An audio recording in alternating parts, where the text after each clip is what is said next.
All righty. One of the reasons I'm going to be recording this is because I'm going to put it up on the YouTube channel, the Real Estate Answer Man, so that anybody else can go back and review it, and all that kind of good stuff. So just feel free to get to that channel anytime you want. Okay, start a couple of things. Share my screen here a little bit.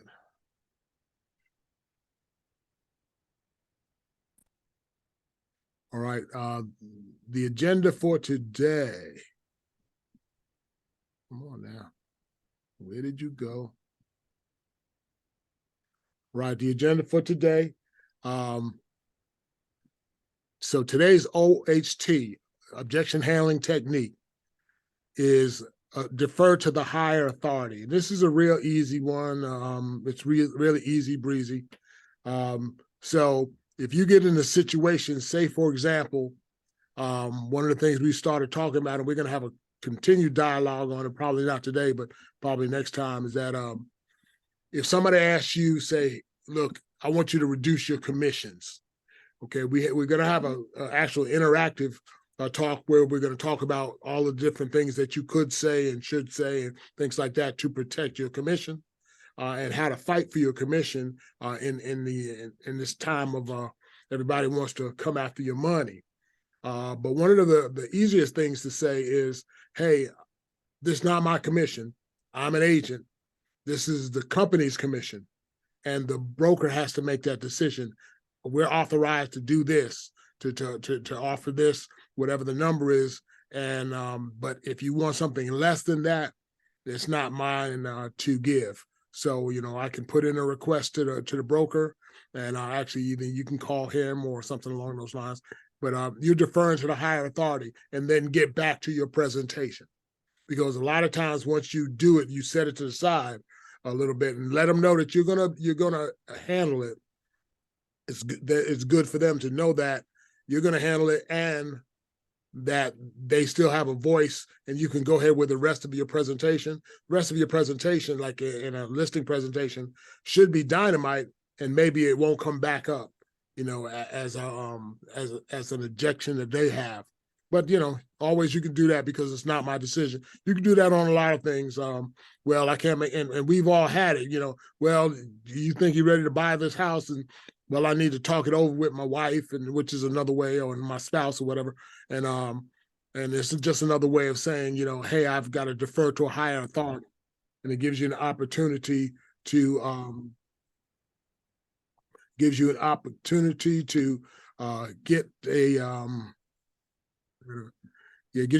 to give yourself some time and get back to them. But go ahead and do your real great presentation there, and you should be good to go. Okay, I think I got everybody in who's coming in. All right, good stuff. All right, so we are recording, so I'll be letting people in as they beep in there. And Andre Matthews. Join the meeting. Join the meeting. Okay, good stuff. And all right, so like I said, that's the first OHT, is to defer to a higher authority. And just that's where you say, hey, look, that's not my call, it's my broker's call. So I'll ask him and get back to you on that. All right. Let's see here, waiting room. Who's in the waiting room? I think I'm asking. I think I have everybody in there. All right. So the other, I'm going to go ahead on down. So general information, we've covered it before. All ratified buyer broker agreements, listing agreements, ratified contracts with completed case sheet and subsequent addendas have to be emailed to me within 48 hours of being signed and ratified. If not ratified properly, it will be returned to you. I really need everybody to send those documents in.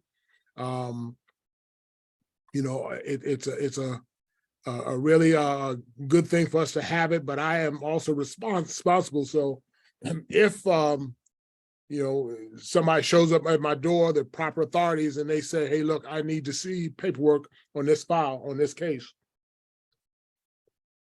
I can have it. Okay. And if I have it all, then I can have it right then and there. If not, they have to come back or they're going to make me bring it up someplace else. So let's make sure that we're all turning in our paperwork and things like that. Hopefully you all can see my screen. So make sure you turn in all that. Number 3, the new online 100% virtual CE school. It is the bomb. Let me see if I can open that up. Okay, it's the CE shop. And maybe you all can see my screen.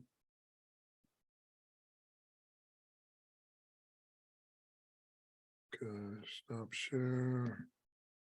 Let's go back to share my screen again. All right, can you see CE shop? Yep. Okay, good. So the CE shop, so if you go to dmvrealestatecareer.com, it's going to take you to this page on the CE shop. I just did all of my DC broker license requirements right through the CE shop, meaning that I did some of them at my kitchen table, some of them at some of it at my office. It's a matter of reading and answering questions. They ask you questions throughout the process to make sure you have the stuff. You have a lot, to read through it, and a lot of it you already know. But definitely take that into account in terms of if you want to get, there's plenty of discounts that they offer on that. Right now it's a $5 to $50 off based on the size of the package that you get. Also, they have pre-licensing for all 48 of the contiguous United States. And I think they're working on Hawaii and Alaska and stuff like that. But you can, if you're interested in taking licensing courses in another state, then this is a good way to get them all online. And you have the opportunity to take them at your leisure. And they usually give you like 4 or 5 months to actually go back in there and take it. Once you come out of the course, you stop it. When you go back in, you'll be able to take it right there where you left off at. So you don't lose any ground. You don't have to start over. Okay, let's talk about these one-on-one business plan meetings. So far, the business plan meetings are going well. I think everybody's getting some good value out of it. We're getting ourselves in the proper direction of what we need to do to accomplish your goals. Okay, my goal is to help you accomplish your goal. So I'm not putting anything on you, but just make sure that we meet and we talk, and I can give you some pointers about what to do in terms of achieving what it is that you want to achieve out of your real estate business. So it's a really nifty time. It's going to take us about 45 minutes or so, 60 minutes, just depending on questions and things like that. But then you're going to go back and start putting it together. Then when we meet the next time, we're going to see how much progress you have, whether you've encountered any issues and things like that. All right, let's talk about RPAC, Realtors Political Action Committee. All right, really a good investment. All right, so RPAC is an investment. It's not a donation. It's not something you can write off. You're putting the money in there so that when situations happen, such as when the COVID hit, RPAC, our people in RPAC were able to get to the right people and get in their ear and make real estate a special service. What do we call it? Essential service. So that's why we were all able to work. We were all, and some of us able to get unemployment insurance, all that kind of stuff. RPAC monies did that. Realtors Political Action Committee. There's mid-years. They don't want to call them that anymore, but the mid-year meetings are in Washington, D.C. every May, so that realtors from all over the country can come to the meeting, almost like like a convention or like the NAR convention. But then they're going to take time during the day to go over to Capitol Hill and step into their senators and Congress people's offices and have a conversation with them about real estate issues. They kind of tell you what to, give you some talking points to talk with them about. So please start, you see it on your thing. Don't dismiss it, whether you give $35, $1,000, $35,000, whatever, but your participation does help the business, and they go to bat for us all the time. Committee participation.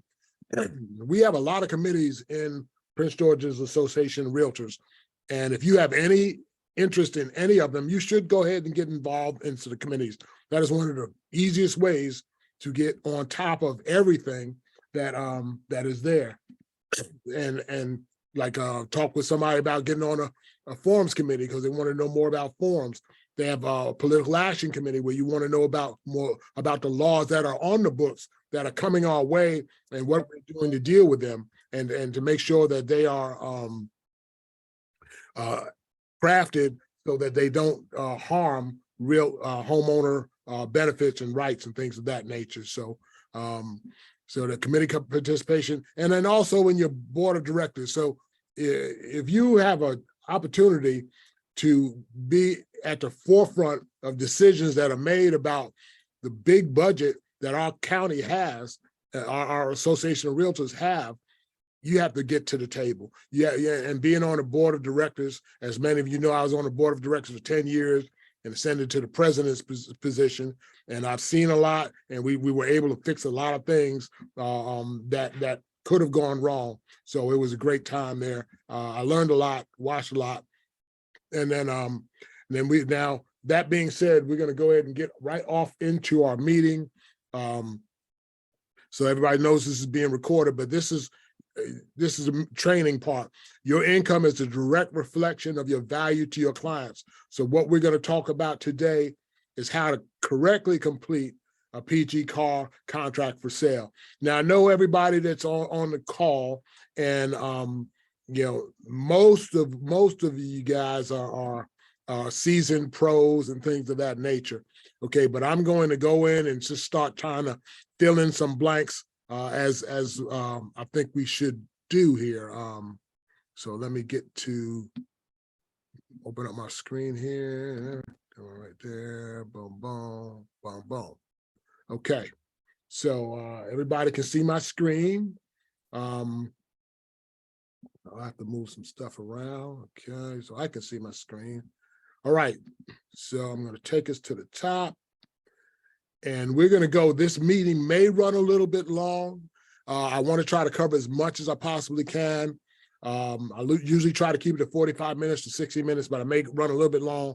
But just know again that this is being recorded, as you know, when you've logged in, when you've come in, and that, you know, I want this to be interactive. So chime in if you have any kind of questions, anything like that. And I'm going to open up the floor. I'm going to be asking who knows this. I wanted this to be very interactive, not just me being a talking head on today. Okay. So first of all, we're going to start off with the exclusive buyer tenant or buyer broker agreement, as we call it in short. Buyer broker agreement is made so that people who want to be your buyer clients have a signed agreement. Now, we've recently had a situation where if somebody would not have gotten paid had they not had this in writing from the buyer. It is a commitment from the buyer to make sure that you get your commission. We've had other situations where when you don't have it, I don't have any recourse. There's no way I can go and get your commission for you because I don't have anything to show them. So this is Maryland law, meaning, and the law specifically says on your first face-to-face meeting. Now that doesn't necessarily mean when you go to see them, you see them coming afar off, or they walk into the office, it's like you slap this in their face. But sometime during that first meeting, you have to have this buyer broker agreement filled out by them so that they know and you know that you represent them and they know that you represent them. So obviously, some of the things that are easy here are the date, you know what to do that, the buyer, and in other words, it says there to list all of them. So you want to list all of the buyers that are involved in this transaction or going on to the contract, mailing address, phone numbers, and things like that. The broker's number, okay? Broker's information, that is part of it because this is a buyer broker's agreement where, like I was saying before, in the deferring to a higher authority, this is you telling them, hey, my broker, the real estate company, the brokerage is the one who you're actually doing agreement with, and that you are the agent for the broker.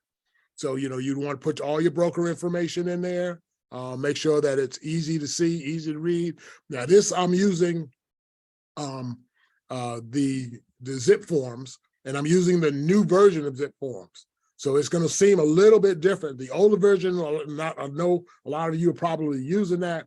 However, it's one of those situations where when somebody puts up a new platform of the same stuff that you use, and especially when it has to do with your career, with your income, with your professionalism, with your job as a realtor, get onto the new product as quickly as possible. This newer version, when you go on the zip forms, it's going to ask you, do you want to use the old version or do you want to use the new and improved version? Pretty much. Try get I know we're sticklers as realtors, so and it took me a long time, and I'm still kind of fiddling with it. You can always go back to the old one, but learn how to do the new one. The new one has a lot of other features. You can actually e-sign right out of this new format. So, you get the whole thing put together, boom, you can actually go right into the AuthentiSign product and utilize that. So, of course, the buyer's name's going here, telephone numbers, real estate offices, we know all of that. Now, can anybody just chime in, just jump right in and say, this buyer authorization, the buyer seeks the following type of property. Tell me some of what you all are putting into this field here. Come on, we'll be here all night if you don't get involved. I usually put residential if that's what they're looking for, commercial if that's what they're looking for, but usually residential. I make it as broad as possible. There you go. There you go. Residential and commercial. Some of you else, anybody put anything else in there? The number of bedrooms in the dwelling that they're looking for. Okay, that's a good thing to know, but really you don't need to put that in this. This is just Okay. to speak to the type of property, like say residential and commercial. Our licenses allow us to sell residential property and do residential leases, and there are some forms for that, but it also says if you're not sure of it, if not what you do, get some help, get some residential, somebody who's familiar with the commercial side rather, if you're gonna do some commercial. But I like Linda just put in there residential and commercial real estate. Yeah, you might, so that covers it either way. If you're sure you're not going to be doing commercial, just leave it out. So if I know that this buyer, hey, they just want a 3-bedroom, 2-bath house in Capitol Heights, then it's residential. Just leave it at that, and you should be fine with that alone, all by itself. So that's good. Buyer agency term, rights of parties following expiration or termination of agreement. All right, who's putting in? What dates are we using in there?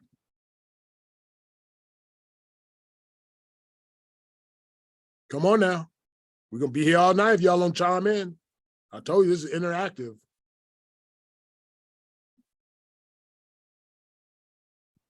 The date you start the agreement. Okay, good stuff. All right, that's fine.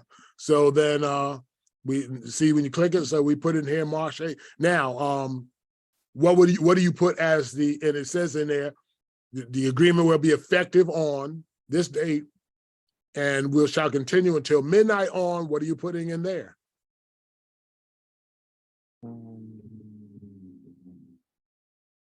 The date it ends. What date? Well, how are you choosing the date that it ends? I always try to put a year out if they let me. I usually put 6 months. Okay, that is absolutely a business decision. I have a situation where an agent right now is glad that the agent put in their buyer broker agreement 1 month because the buyer is a jerk, taking them pillar to post, wanting to make lowball offers and wasting their time. So they said, okay, look, you're at the end of your buyer broker agreement, so we'll see if we're going to renew. So the point is this: it can be 6 months, can be 8 months, can be whatever you think it's going to take enough time to get the job done. Because at this point, you kind of should have an idea of when it's whether they're going to be easy to work with or not.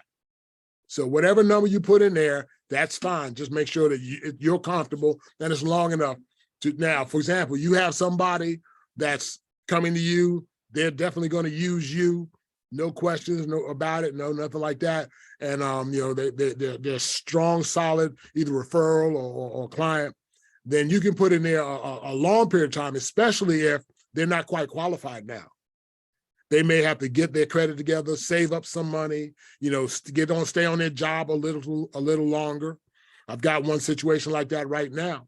This client is just changed jobs, came in through COVID. They're in the same field, but it's going to take them till about May or June to really have enough time on the job for the lender to say, okay, this meets our qualification. So nice long, you know, the thing to know is make sure you have enough time to accomplish the goals of the client, for you to accomplish the goals of the client. Okay. Now this is the fun one here. What do you put in this section here? Now this is a section as required under Maryland Real Estate Brokers Act. The parties agree to the following provision for the termination of this agreement. Okay, what are you guys putting in here?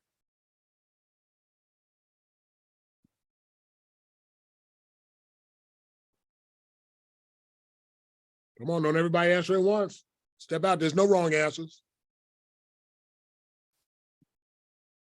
Anybody?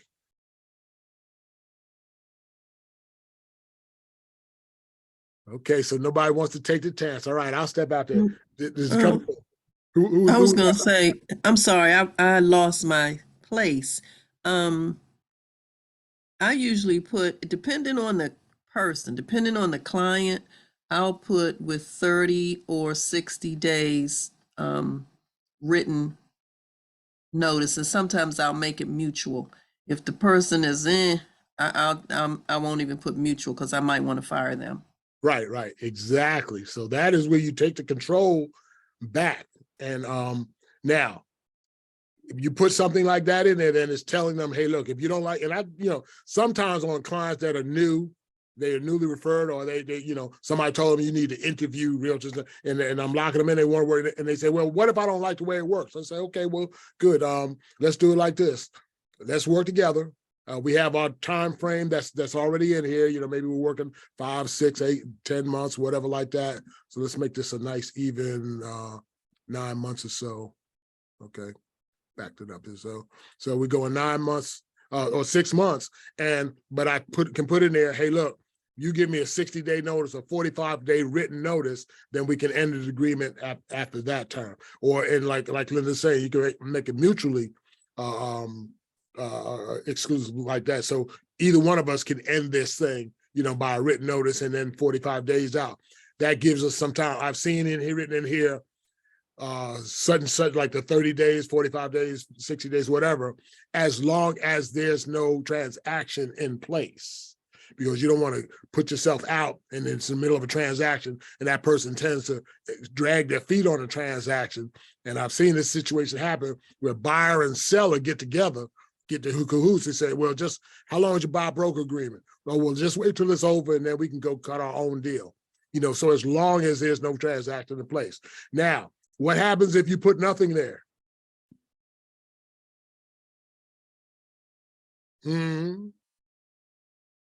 What happens if you don't put anything in that spot?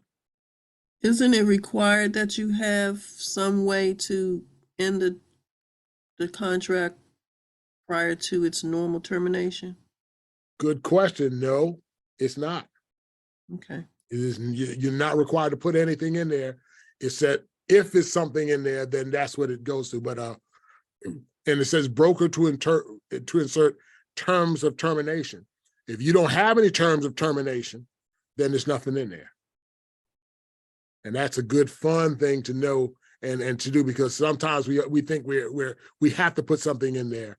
Now, I'm going to cover this by saying there's as real estate professionals, we have the opportunity to make an okay income, a decent income, and a really stupid, crazy income. So, but it all comes down to us knowing these forms, reading them, each and every line, every word, every paragraph, knowing what's in the forms. So the point I'm making is that we can make the money that people go to school and get they get their 4-year bachelor's degree, another year or two, get the master's, and maybe even another couple of years and get a doctorate degree. And they have all these letters after the end of their name, but our incomes are the same. But I don't have to go through all of those classes and schools and things like that, but I do have to read and know my forms. And every October, some kind of way, shape, or form, something changes. Some new law comes on.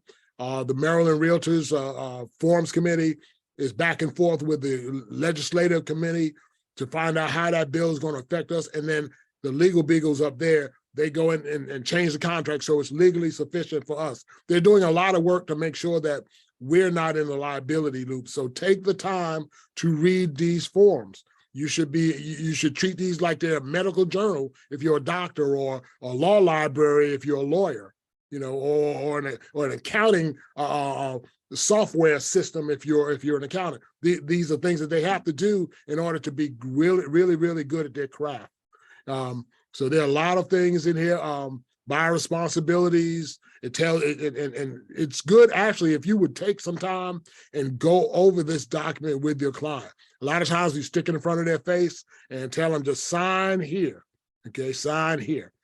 Now we'll cover some things here. Compensation, broker's compensation, paragraph number 8. All right. So the amount of broker compensation is not prescribed by law or established by any membership organization with which broker is affiliated. So it's telling them that there is no set commission, okay? But then he go ahead with his compensation to be paid by the buyer.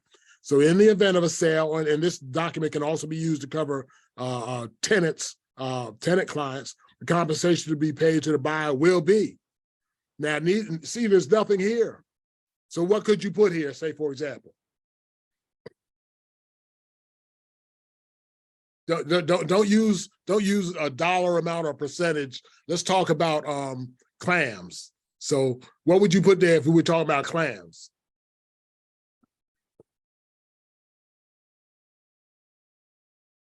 Say 75 clams, 45 clams, you know, whatever it is that you're willing to get to do this job for is what you put there. Now, what other things should you be putting there? Your admin fee. Exactly. Admin fee, flat fee, because if you don't put it there, when you go to set them and come back with your commission check, it's going to be short the admin fee because admin fee is paid right to the broker. So you have to put that in there so that they know.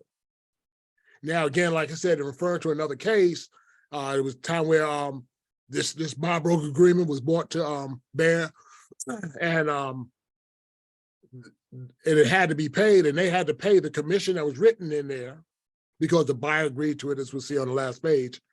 And then they had to also pay the admin fee because it was written there on line 8A. So you would put the whole thing, say 75 clams plus $50, let's say, administrative commission. You can call it what you want, admin commission, flat fee. They have a whole bunch of different names for it, but make sure you have it in there. See, if it's in the agreement and they've signed on to it, then they have to deal with that. Okay. So now, moving right along here.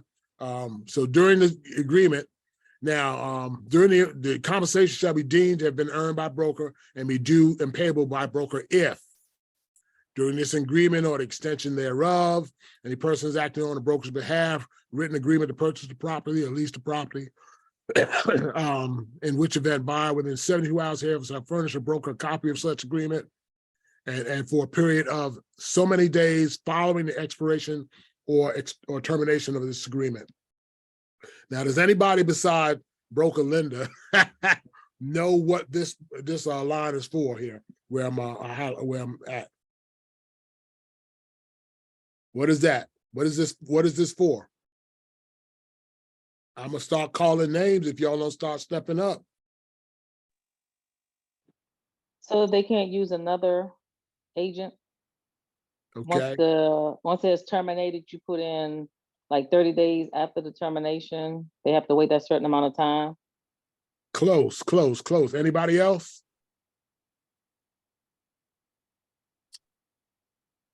Right, what this basically covers is if during the term of this agreement or any extension thereof, you show them a property and they didn't purchase it during the term of this buyer broker agreement, but they decide to purchase it within whatever days you put here, then they're still honored. This is the buyer broker agreement that is the procuring cause for this sale. Very important. So now you don't never know, you could have showed them a house and they said, oh, I don't like that house. And they went back behind your back and knocked on the seller's door and said, hey, look, let's do this deal and keep it. And you find out about it. This agreement will get you paid. Okay, you have to sue them to get paid. But and I'm not telling you what to put in. You have to make your own decision on each client, and each one may be a little bit different. But I normally put 180 days. I don't have a problem with half a year. If I showed you a house and it looks, and people that I don't trust, 365. If I show you a house and you come back and buy it, and again, this house has to be not listed with another realtor. But let's say the seller, it expires, that seller hasn't put the house on the market with anybody else, and this buyer and seller kind of meet in a food store and talk, and that my buyer goes and buys this house within that 365 days, they owe me a commission. So those are important things to know as you're putting your contract together. I mean, as you're putting your buyer broker agreement together. In the event of a lease I got a question, Chuck. Yep. So with what you just referenced, so if the seller, if you show to buy the house, they decide they didn't want to buy it when you were showing it to them, your contract expires with. Hold on, Ty, you broke up again. Say again. Or a year out. You're breaking up. Me? You're breaking up a little bit. You said, so you show the client. Yeah, can you hear me? Yeah, you show them the house. Yeah, I can hear you. You show them the house. They don't buy it, but then your contract with them ends still within the 6 months after you showing it to them, or within the 6 months of the contract. And the seller lists the house with another agent, and they buy it under the other agent. Are you still due commission? No, that's a great question. That is awesome, awesome, awesome. All right, now it is a great question because once it's listed with somebody else, then this agreement would stop, and it does say that, but that is the law. So as long as it's not listed with another realtor. So if it expires, another realtor picks it up, and that buyer goes back to it, then they do not have to pay you your commission. Okay, and it says it down in there, but okay, you'll be able to read through it. I can't read through it all in order to get tonight because I have like 5 forms and it doesn't look like we're gonna get to all of them. So, but yeah, please, absolutely, read through these documents. And just knock out, take one and just decide you're going to read through it that day and just read through it, go through it and make some mark on it and ask me questions if you don't, if you have any, if you're not sure. But most of it is made so that realtors can understand it and, so they don't really make it too difficult because they know it's hard enough as it is doing what we do. All right, fee paid by the seller. Now, this is important. I was at the round table today for Maryland Realtors, and this was something that did come up, and that is that the broker is authorized to receive compensation from the listing broker or the seller. So you have to let and the reason I put a little initial block there is that you may want to have your client's initial that they know how you're getting paid. Okay, they know that, okay. So they know that how you're getting paid. because it's saying here that the broker is authorized to receive compensation from the listing broker. Compensation may be offered from the listing broker to broker through the multiple listing service or from seller as negotiated by broker and seller for real property, which is not listed with another broker. Now there's where we go, Ty, where if it's not listed with another broker, okay, then you can get paid. But if it is, then you can't. But and then the amount of compensation received by the broker from a listing broker or from a seller shall be credited against the compensation agreed to in paragraph 8A. So going back up to paragraph 8A, you said you're going to get paid 75 clams, 50 clams, whatever there. So, you know, but what you're saying with this statement is, yes, you're going to pay me what I said up there, and I can get some of that from the seller. But the reason that you're having this conversation with them is they need to know that the buyer shall be obligated to pay any difference between the amount owed and the amount paid by the listing broker. Okay, in the event of compensation offered by a listing broker is greater than that specified in that paragraph, buyer authorizes broker to receive such compensation and to retain any such additional compensation without proration or rebate to the buyer. Meaning that if they pay you more than you're supposed to get, you get to keep that too. And far too many buyers are not aware of this paragraph. They don't have a clue about it. So when you have them, when you go over it with them and have them initial that and fully explain it to them, at least they understand. Where the problem comes in is that the buyers are not told, they don't understand, and then it's coming up, well, wait a minute, you know, I thought you would get all your money from the seller. No, so remember that paragraph 8B that we went over, and where you initial saying that the seller doesn't pick it all up, that you have to pick it up. You have to write a check and things like that, or it needs to be part of your closing costs. How I do it is like this. I say, look, this is what you're agreeing to pay me. However, sometimes there's sellers that don't want to pay all of that. So, you know, they want you to pay some of it. So what we do is we can kind of try to work with them. I can go back to them and say, hey, look, my client has to pay these 75 clams. So, you know, I mean, you only want to pay 50 of these clams. Well, I don't have to, you know, they want you to pay 75 clams so they don't have to pay the other 25 clams. Okay. And then, you know, and then that's option number one. Option number two, I said, well, what we can do is maybe ask a little bit more closing help. So why don't we ask for an extra 25 clams in closing help so that you can use that to make sure that you don't have to come out your pocket and pay me any money. All right, we can actually, with the broker's approval, accept a promissory note. So I'm not telling you to kill the deal over that. We really can't do that. We can't put our compensation above a client and get it through. But if you explain everything up front ahead of time, then everybody knows what the deal is, and nobody can say, oh, I didn't know, I didn't get told, this, that, and the other. They can't cry poor mouth on you. Okay, so that's something to pay attention to. Okay, disclaimers and things like that. Yeah, please read all of this stuff. I really don't have time to read everything in here. This is important right here, though, in paragraph 14. This addendum marked below, which are hereby attached, are made part of this agreement.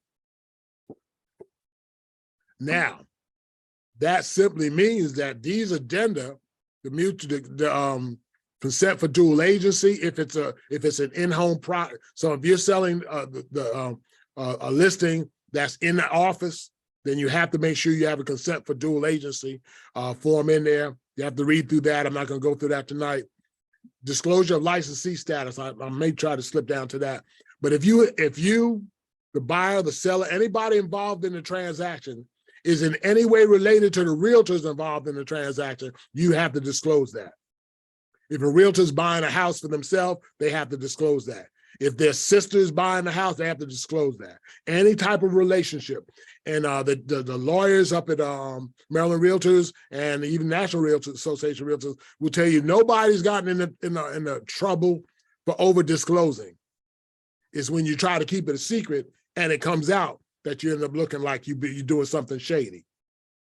So you know, and if it's not applicable, then it's not applicable. If it's not dual agency within a team, then you don't have to worry about it. If it's not consent for if it's not a dual agency, same company, you know, the buyer is a client of the same company as the seller is a client of, or if you're not really related in any way, nobody that you know of is related. And I mean, we got a couple of Browns on here, and you know, when it comes to those common last names, yeah, you know, and somebody could ask, but if you don't know of any kind of relationship, you're not required to put anything in there. So now from there, we have everybody sign off on it. Okay. You can sign as a broker, authorization, a broker's authorized. Let me open that up. And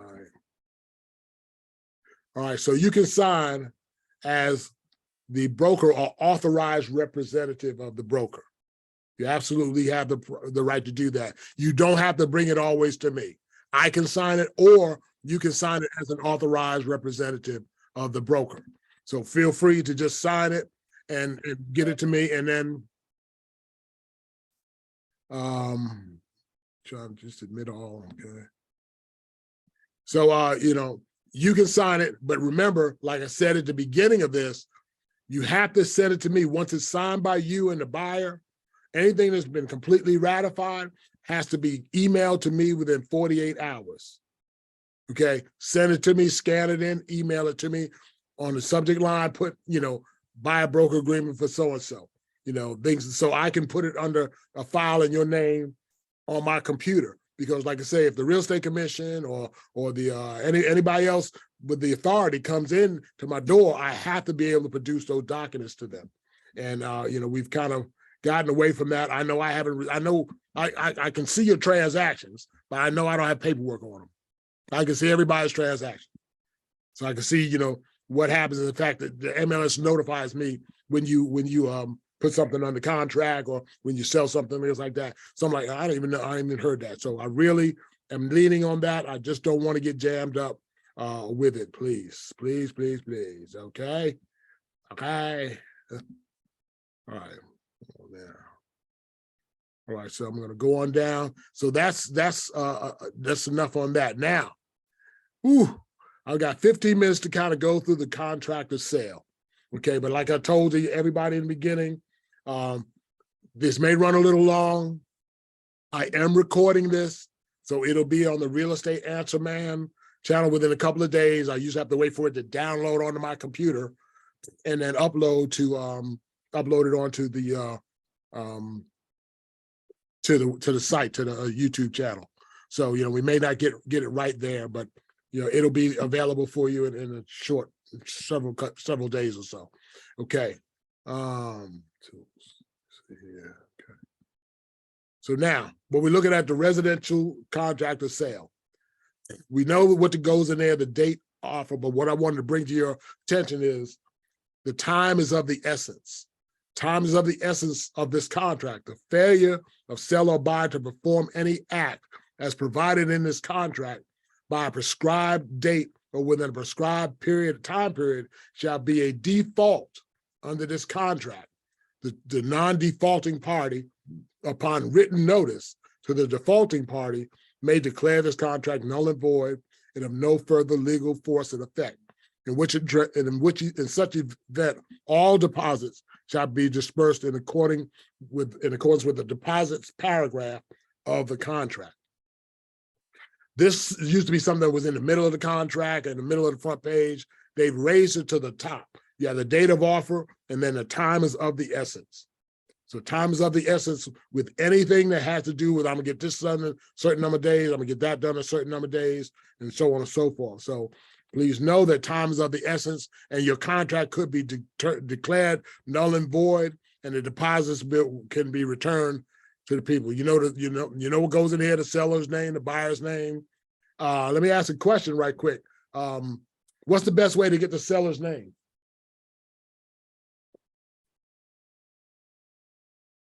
Hello?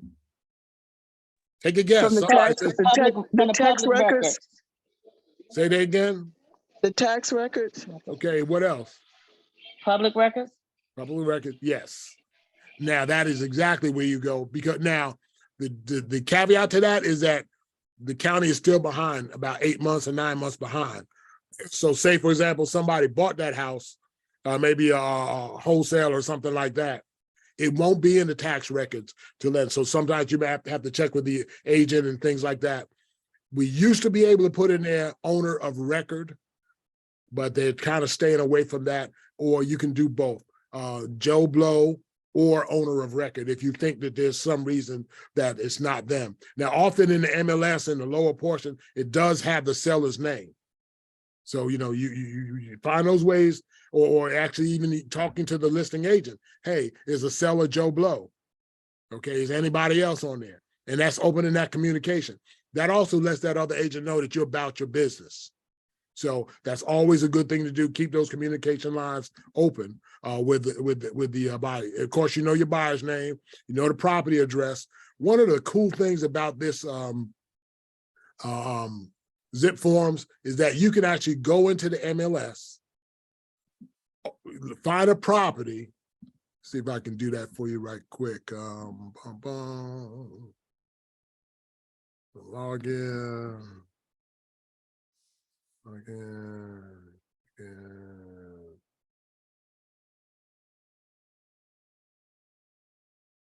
See, and then I'm gonna search residential sale.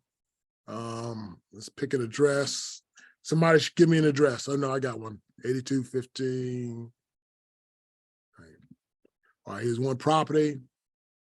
I can't do that one. Okay.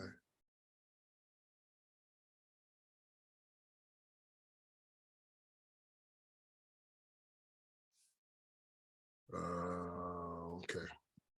Anybody have a property that's on the market right now that's available? Yeah, I have one at What's the address? 5006 Mm-hmm. 12th Street. Okay, so one match. So now you can pull that property up, open it up, and if you can see my screen, you can go right here to zip form. Okay, everybody see that? Mm-hmm. Click on zip form, and it'll log you into zip form. It'll auto-populate all your forms. By now, you should have templates built on zip forms. See, everything's right here. Okay, so you can apply a template. You have your parties already in there, everything else like that. So you can do this the easy way, as you saw, was just a link on the MLS. Okay, so just right here, and you zip forms. So right there, and then your property history, which is a really good thing to do. You can, when you're looking at your contract, you can tell whether the property's been on the market before, what the progression of the pricing has been, and all that other kind of stuff. So, you know, you got a lot that you can do right there with that. But so where was okay. So now you can find the property information, located at, and all that kind of stuff. The estate. What does it mean by the property is conveyed in what? Fee simple, or what? What would be one of the other choices? I'll give you a clue. It could have land rent. Ground rent, exactly. It says it in there. So it's either fee simple or subject to ground rent. In Prince George's County, I don't know of any ground rents other than mobile homes have that situation, but I did sell a property up in I think Howard County somewhere, and the property was on ground rent. We had to go there. I did in Baltimore. It happens a lot, and in Baltimore, most of the mortgage companies will make you have to redeem it. So just know whether your property is fee simple or has ground rent. If you're not sure, you have to go to SDAT. Everybody know what SDAT is? Does everybody know what SDAT is? Yep. Real property search, okay? You can go on there and that information is right on there. Okay. All right, so let's get down a little bit further here on this. Purchase price, we know what to put in there. Payment terms. Now, this has to do with, you know, whether the buyer has given you an earnest deposit or not. So you can say buyer has or will deliver. Now, some people, you know, some listing agents want you to wants a copy of their checks and things like that. Please be careful with that. you give them a copy of that your buyer's personal check. It goes to that seller, and on that agent shares it with the seller if they're sharing the contract. And that seller is in a bad way financially. They might use the numbers on the bottom of that check to pay some of their bills. I had it happen. And the good thing about it is that it was a short sale. My buyers were getting such a good deal that they said, okay, they hit us up for $400, but that's okay.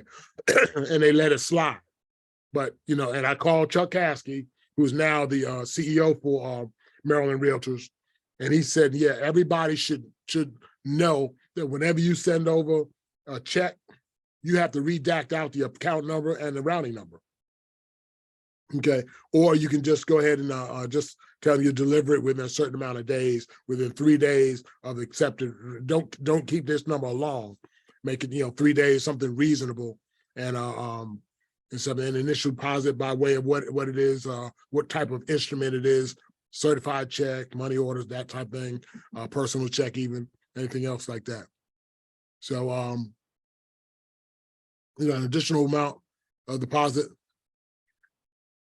If there's nobody really uses that. I don't know what I have there, but I've never used it. I don't know where somebody can give some of the deposit now and some later. You have to just spell it out there. Okay, it always goes in a non-interest bearing account because none of us have any kind of a interest bearing account with the interest recruit, and now you get 0.03%. That's just a waste of time. So it goes into a non-interest bearing account. And then again, this is another document that you really, really have to read. I don't really have enough time to go into all of it. I probably can go into it just on a whole thing by itself. But I wanted to cover at least some of the highlights. Please read your documents. The important documents, read every word, every line, every paragraph. Just read it. And know that this as you can see here, I think so yeah, this was copyrighted in 2023. So it just came out, copyrighted for 2023, came out October 1st of 2022 to be a 2023 contract, because that's when the bills get approved. They get approved by the end of September and they become law on October 1st. So, just know that that's in there. And sorry, my old address is in there. I really couldn't figure out how to change that. So I got to settlement date, real important in a contract. Settlement date, such a date or sooner. This has to be an actual date by law. You can't say 30 days after such and such. Maryland law says you have to have a date in there.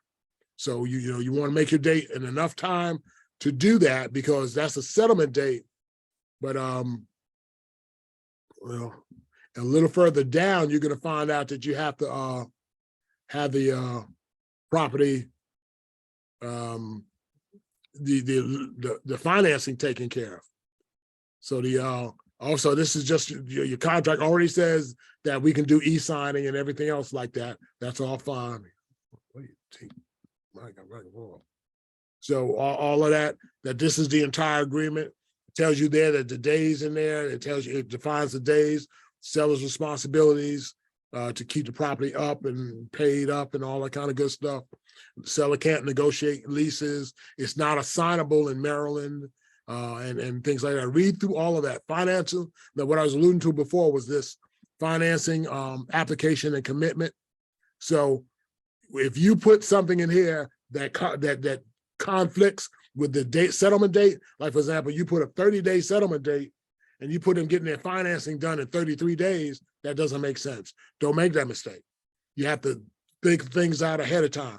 Talk to the lender. Hey, how soon can you get this to close? Now, the lender doesn't have a crystal ball. Things happen, but they should be able to give you a reasonable time frame and then give yourself a reasonable time frame for the days to close. I know this is a kind of a pressing market. Sellers want to go to settlement in 1 week or things like that, but you have to do what's reasonable and what makes sense, and just spell it out of here. So the buyer agrees to make a written loan commitment within a certain amount of days. So they can make the loan commitment. Come on, man. Okay. They can make the loan commitment in usually 5 days, or loan applications, what I'm saying, usually in 3 to 5 days. And really, what I always say, and I ask you guys to do, get them approved ahead of time. Don't let them sit on your leather seats unless they have those 3 letters, CIA. They should have credit worthy enough to get a mortgage, income substantial enough to get a mortgage, and assets to pay their closing costs and down payment. If they don't have CIA, don't sit them to the side, write them a good long buyer broker agreement, and let them know that they have, they're not ready yet. Okay. Now, yes. I'm sorry. Most of the not that I use a lot of them, but the lenders that I use, in order for me to get a pre-approval, they have to do a loan app. Yeah. So they would have already made loan application by the time we're at this stage we're talking about right now. Thank you, Linda. So what I put on down there is, now this is they have it here where it's a number of days. If you hit your space bar, it'll turn green.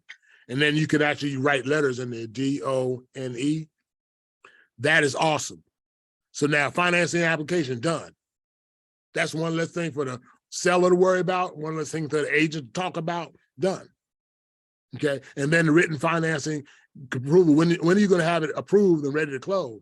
And that's where you have to definitely calculate your days and talk to your loan officer. Yep, so you right there with it. So buyer responsibility, this is a key section 2. Again, read it, but basically it tells your buyer what their responsibility is in this real estate transaction. They can't mess up their finances. They can't do anything underhanded to cause themselves to not get the loan and all that other kind of stuff. So yeah, definitely keep an eye on that. Okay. Come on. Right, I'll just cover a couple of these others and then we can get on out of here. Inclusions and exclusions. Now existing items has always been in bold print in the contract. So they want to know if the curtains stay, and or they want to know if the if the refrigerator stays. If it's now existing, it stays. If and if the seller comes back, well, I'm keeping my refrigerator. No, according to the contract, it's existing, so it stays. And you may have to have a little conversation with them about that. And all properties are sold as is. All properties are sold as is. Paragraph 25 of the contract, it's always been there. Okay, it's always been there. Now, and it clarifies this as settlement. Seller shall deliver possession of the property vacant, clear of trash and debris, room clean, and in substantially the same condition as existed on the date of contract acceptance. Buyer reserves the right to inspect the property within 5 days prior to settlement to confirm the condition of the property. So when they say, well, I'm selling it as is, yeah, you're right. You are selling it as is. But this is good to let the buyers know you're buying it as is. So that's why you need to get a home inspection and all that kind of stuff, which they cover in the very next paragraph, home inspection. So it lets the buyers know they have the right to get a home inspection. And some buyers will decline it to make their offer a little bit more palatable to the seller. We just had a situation like that where a client of ours lost out on her house because she went up against another contract and they took out the home inspection. Actually, they did something really slick, and this has happened on another listing of ours, where the buyer went and put in the contract on the property. As soon as the contract got accepted, they ordered a home inspection that next day. Found a home inspection, go out, home inspector do it the next day, because they didn't put anything in there. And they found that they saw that the home inspection, nothing needed to be done. So they were good. And the home inspection was done there. So just keep that in mind. Let your clients know. And again, we're reading the contract and explaining it to them and have them answer any questions and things like that. Homeowners Association, this is important. The property is not part of a development, subject to a home, is not part of an HOA or condo unless acknowledged by an addendum attached. So now this is where you and I could get in trouble, because if there are some properties that you wouldn't even know that they're in a HOA, or you wouldn't even know that they're condominium. You think that they're regular, and they're not. And who's going to be responsible if that buyer backs out because it has an HOA? Yeah. So we want to make sure and know that. Okay, this is real good. Transfer taxes, agriculturally assessed property. Does anybody know what that is? Anybody? A farm or something. Yeah, exactly. Farm or it could be a farm or cows or anything like that. It could be, but if it's an agriculturally assessed property, we don't know that is, and that's something that we could look up, or we could say, and this is, I haven't seen it come back and bite me yet, but I put in there sometimes seller if applicable. And what it does is it takes the onus off of me. I don't know if it's applicable or not, but if it is, the seller has to do it. So I put that back on the other agent. And I'm gonna spell it right because I'm talking. Applicable, BLE. Okay. Same thing with the Forest Conservation Management Report. Too many agents are leaving this blank. You can't leave it. You have to put in there something. Seller if applicable. If you put NA because you don't think it's applicable, you can put yourself in trouble if it is, and you have to pay it to keep the deal together. Same thing with Forest Conservation and Management Program. There are some properties that have that, they have trees on them that you cannot cut down. Okay, so all right, and then single family residential real estate, real property disclosure notice. That's the buyers advised of their rights to receive that notice. So you have to make sure that they get it. That's the 4-page document, disclosure disclaimer. Okay, and on that document, you either the seller should either be filling out page 3 or page 4. Do not have them fill out both. Sometimes if you're sending it to them in a hurry, they say, well, let me sign on both of them. If you get it back like that, you have to cross through one of them before you upload it to your MLS docs. So they should not be signing both. All righty, we're getting down to the nitty gritty. Now, the cool thing about this contract is that, well, it used to be everything was done up. The first 5 pages is pretty much all of signing. So sexual offenders. Now, sometimes buyers may want to know, well, what if they're sexual offenders, things like that? The contract puts the onus on them to check that stuff out.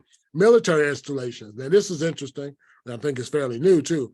It says that this section doesn't apply to Allegheny, Carroll, Frederick, Garrett, Howard, Montgomery, and Washington counties, because there are no military installations with a flyer, that could have offer high noise levels.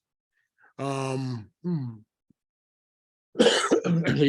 So Anne Arundel's in there because of Fort Meade. And of course, we're in there because we got a couple of military bases, things like that. So just know that. Homestead property tax credit. This is the contract is letting the people know that they may get a break on their taxes if they're homeowners. And the buyer has the right to select the title company.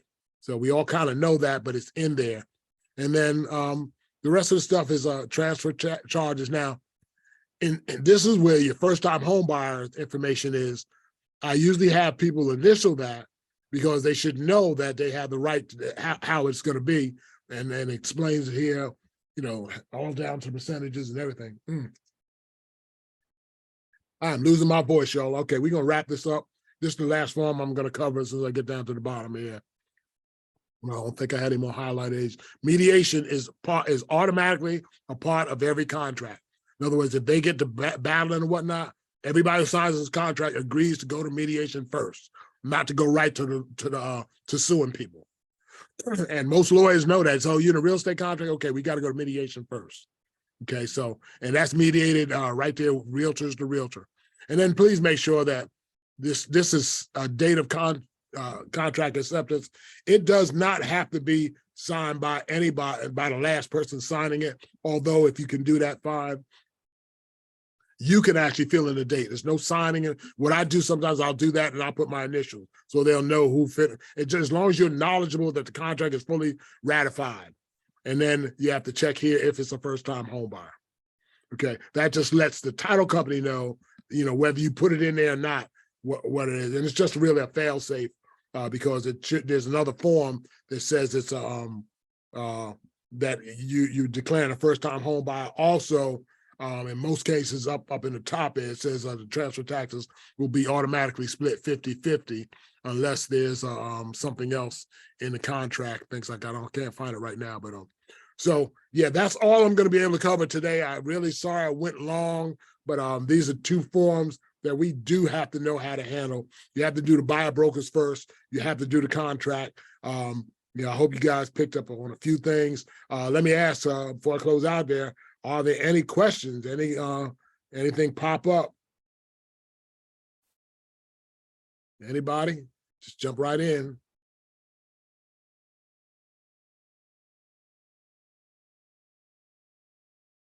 All right. All right. Come on. Will you mute this thing? Mute. Hey, Chuck, can you hear me? I can hear you now, yes. Okay, I just wanted to know, this is Christy. I just wanted to know, will you be covering any of the additional forms in future sessions that we have? That is absolutely my my endeavor. Yes. Yes, because this is something that needs to be done. That's why I'm gonna do them. I'm gonna record them, and you will have access to them so that we can get this stuff right there in the page. You can go back to it and check it out anytime. So yes, so like I said, I have to travel tomorrow and whatnot, and I'll probably be back in a little bit. So I may get it up by Monday or Tuesday, or something like that. Of course, I'm always a phone call away. Good. All right. Any other questions or concerns? Hey, I appreciate everybody's time. Thank you so much. Again, give it a couple of days, and then you can go to the Real Estate Answer Man on YouTube now, and there's stuff that's up there. But this will be up there within hopefully by no later than Monday. All right. So all right. See y'all later. Thank you everybody for coming in and lending of your time, and thank you for your input. Y'all take care now. Bye-bye. Thanks, Doug. Thanks, Chuck. Bye-bye. Have a good one, everybody. All right, bye-bye.